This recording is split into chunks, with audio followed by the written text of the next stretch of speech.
Hi,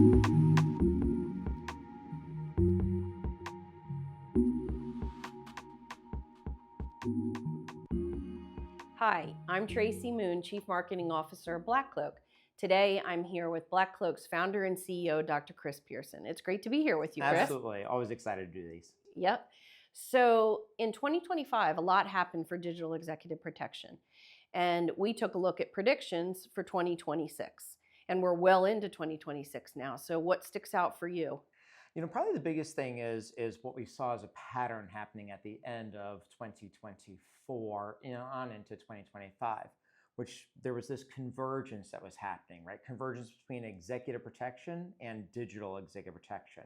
On the heels of Brian Thompson's tragic murder in December of 2024, right? Teams, the Chief Information Security Officer, the Chief Security Officer, they were really fascinated with and focused on how do you shrink that attack surface? How do you shrink the digital breadcrumbs? How do you protect those executives, board members, C-suite, and also their families in their personal lives? And so coming into 2025, we saw that convergence absolutely happen in front of our eyes. And I think one of the big predictions for 2026 is that is going to continue to happen. Digital executive protection is not a nice to have. It's not something that can be added on as a bolt-on. It is a must-have for corporations today when they're thinking about holistically, how do we think about protecting our executive leadership team and their families in their personal lives? Because look, the fact of the matter is that attacks in the personal life can impact the work life, can impact the corporation, reputation. And so I think as we come into 2026, one of the biggest predictions is that convergence of physical and cyber is just going to continue to ripen and increase. Yeah, okay, that's great. I want to pick up a little bit on the personal aspect of this because as part of our predictions and some things that BlackCloak highlights, when you're looking at data breaches and increased attacks on high profile individuals and their families, what are the things that people need to understand? Well, I think there are a few things out there. One of the first things is that a lot of times people just think about, well, hey, we're going to protect the board member. We're going to protect the executive. But there's a little dot, dot, dot after that, right? It's not just about them. It's about the whole family. It's about the significant other, their husband, the wife, spouse, the kids. It's about really that sphere of influence around them. Because if you do touch from a cyber criminal perspective, from an extortion perspective, physical attack perspective, someone else in that family area, you're going to impact the executive. And vis-a-vis that, you're going to impact the company.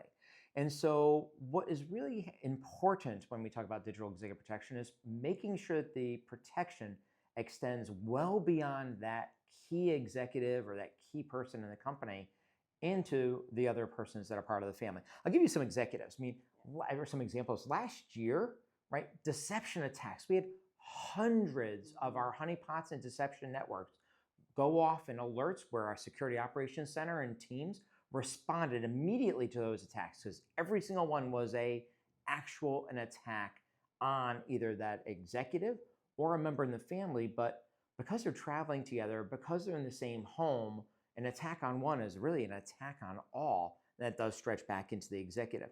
Second, that home network. That home network is something that's inescapable. Our executives, the clients that we protect, the companies, we protect some 25% of the Fortune 100, Tracey, as you know.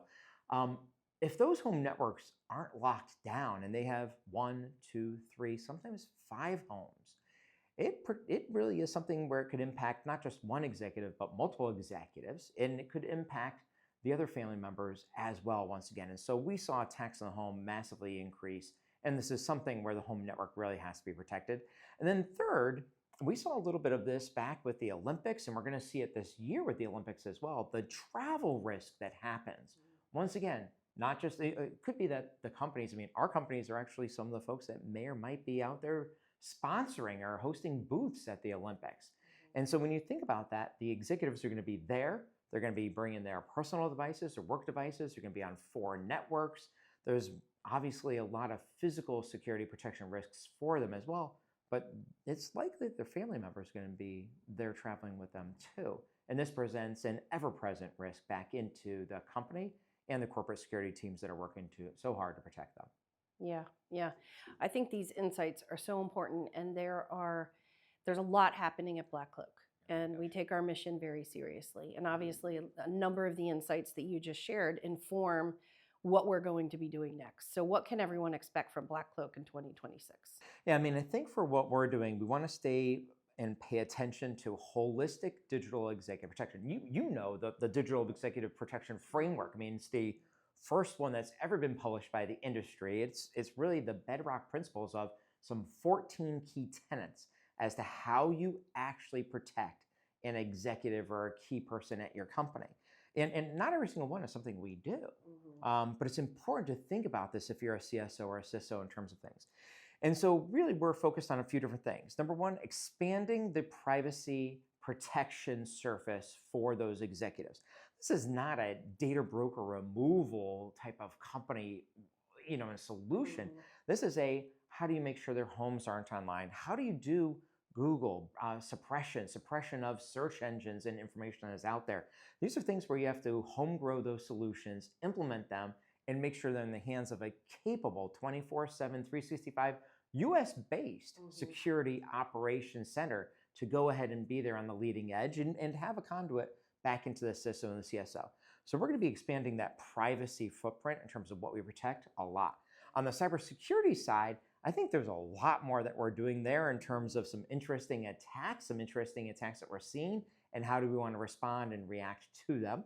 We've talked about the home network a little bit, and I mean, my gosh, this holiday season, I don't know if you received any special gifts on the IoT side, the Internet of Things side, but I mean, continually these things are invading the home and the home network, and so BlackCloak will have some interesting special offerings there.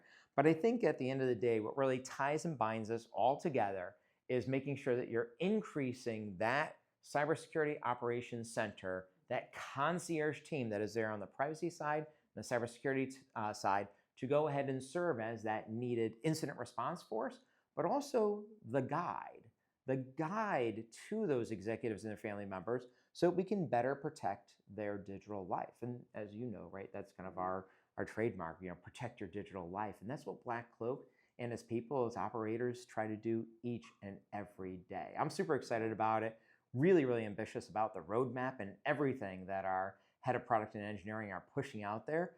And so I know we're going to have a few good announcements coming up soon. We'll have some big splashes over at RSA.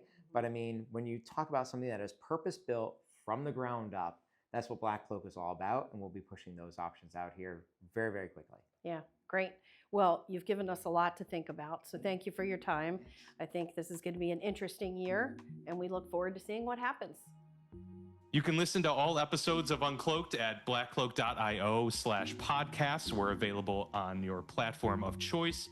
And if you're interested in becoming a member or want to learn more about how you can protect your digital life, visit blackcloak.io. There you can request a demo and access research reports, insights on the latest cyber threats, and more.